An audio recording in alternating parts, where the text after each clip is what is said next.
কুঠির মাঠ, বিভূতিভূষণ বন্দ্যোপাধ্যায়। মাঘ মাসের শেষ, শীত বেশ আছে। দুই পাশে ঝোপে ঝাপে ঘেরা সরু মাটির পথ বাহিয়া নিশ্চিন্দিপুরের কয়েকজন লোক সরস্বতী পূজার বৈকালে গ্রামের বাহিরের মাঠে নীলকণ্ঠ পাখি দেখিতে যাইতেছিল। দলের একজন বলিল, ওহে হরি, ভূষণ গোয়ালার দরুন কলা বাগানটা তোমার কি ফের জমা দিয়েছ নাকি? হরিহর সায়সূচক কিছু বলিতে গিয়া পিছন ফিরিয়া বলিল, ছেলেটা আবার কোথায় গেল?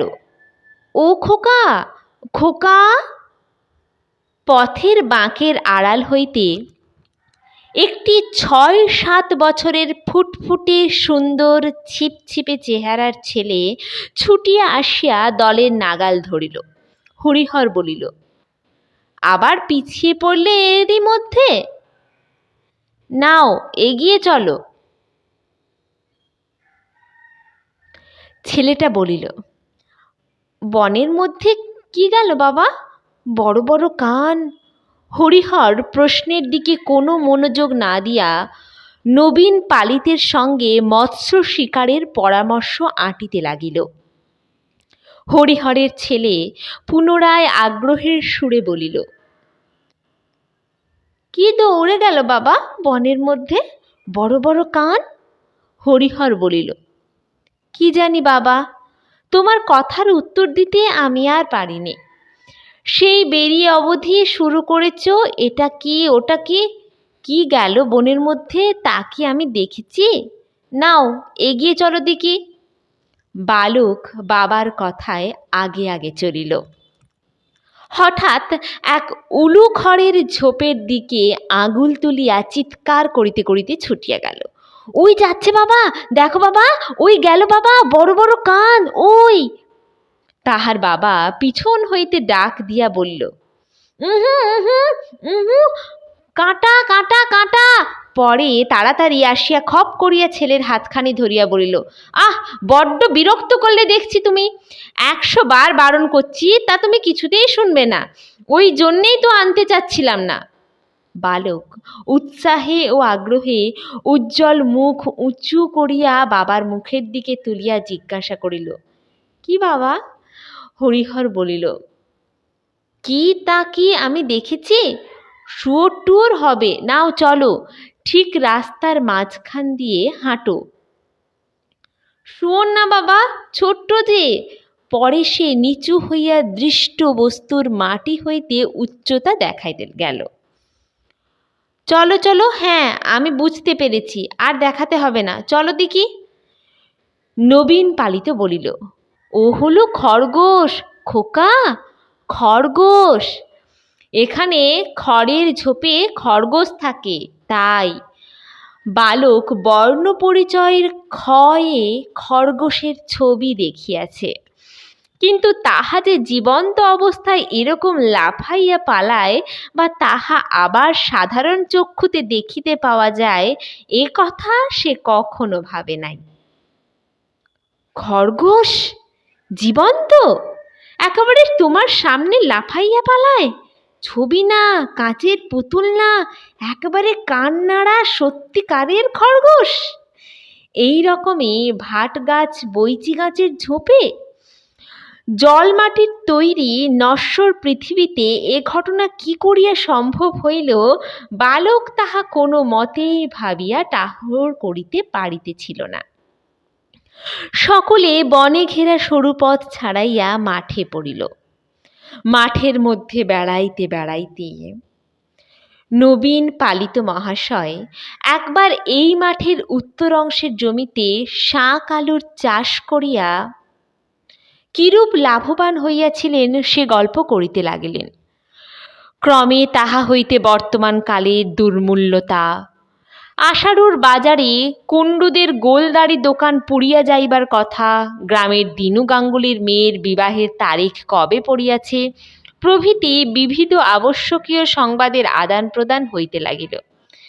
হরিহরের ছেলে বলিল, নীলকণ্ঠ পাখি কই বাবা? ওই দেখো এখন বাবলা গাছে এখনই এসে বসবে। বালক মুখ উঁচু করিয়া নিকটবর্তী সমুদয় বাবলা গাছের মাথার দিকে চাহিয়া দেখিতে লাগিল। মাঠের ইতস্তত নিচু নিচু কুলগাছে অনেক কুল পাকিয়া আছে। বালক অবাক হইয়া লুব্ধ দৃষ্টিতে সেদিকে চাহিয়া চাহিয়া দেখিল। কয়েকবার কুল পাড়িতে গিয়া বাবার বকুনিতে তাহাকে নিবৃত্ত হইতে হইল। হরিহর বলিল, কুঠি কুঠি বলছিলে, ওই দেখো খোকা, সাহেবদের কুঠি দেখেছ? নদীর ধারের অনেকটা জায়গা জুড়িয়া সেকালের কুঠিটা প্রাগৈতিহাসিক যুগের অতিকায় হিংস্র জন্তুর কঙ্কালের মতো পড়িয়াছিল।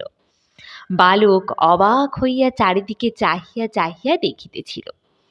তাহার 6 বৎসরের জীবনে এই প্রথম সে বাড়ি হইতে এত দূরে আসিয়াছে।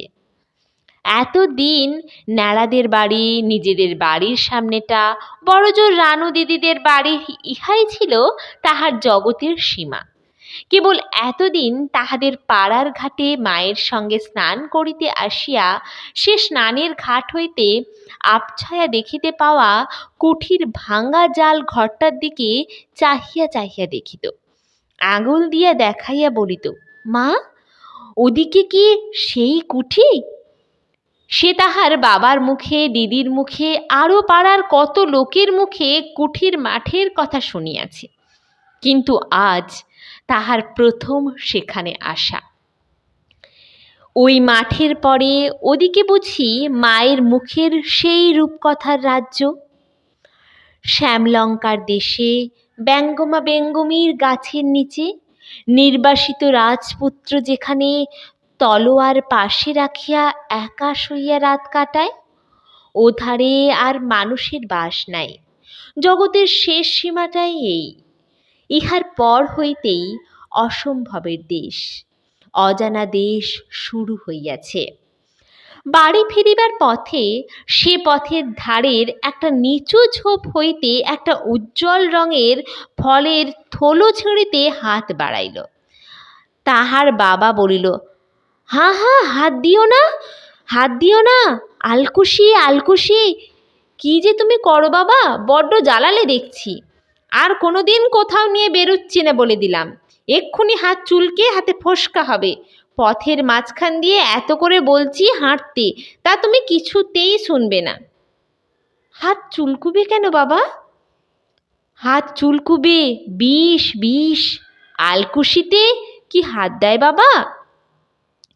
সুঁ ফুটে রিরি করে জ্বলবে এক্ষুনি, তখন তুমি চিৎকার শুরু করবে। গ্রামের মধ্যে গিয়া হরিহর ছেলেকে সঙ্গে করিয়া খিড়কির দৌড় দিয়া বাড়ি ঢুকিল। সর্বজয়া খিড়কির দৌড় খোলার শব্দে বাহির আসিয়া বলিল, এই এত রাত হলো, তা ওকে নিয়ে গিয়েছ না একটা দোলাই গায় না কিছু? হরিহর বলিল, আহ, নিয়ে গিয়ে যা বিরক্ত, এদিকে যায় ওদিকে যায়, সামলে রাখতে পারিনে। আলকুশির ফল ধরে টানতে যায়। পরে ছেলের দিকে চাহিয়া বলিল, কুঠির মাঠ দেখব, কুঠির মাঠ দেখব। কেমন হলো তো কুঠির মাঠ দেখা?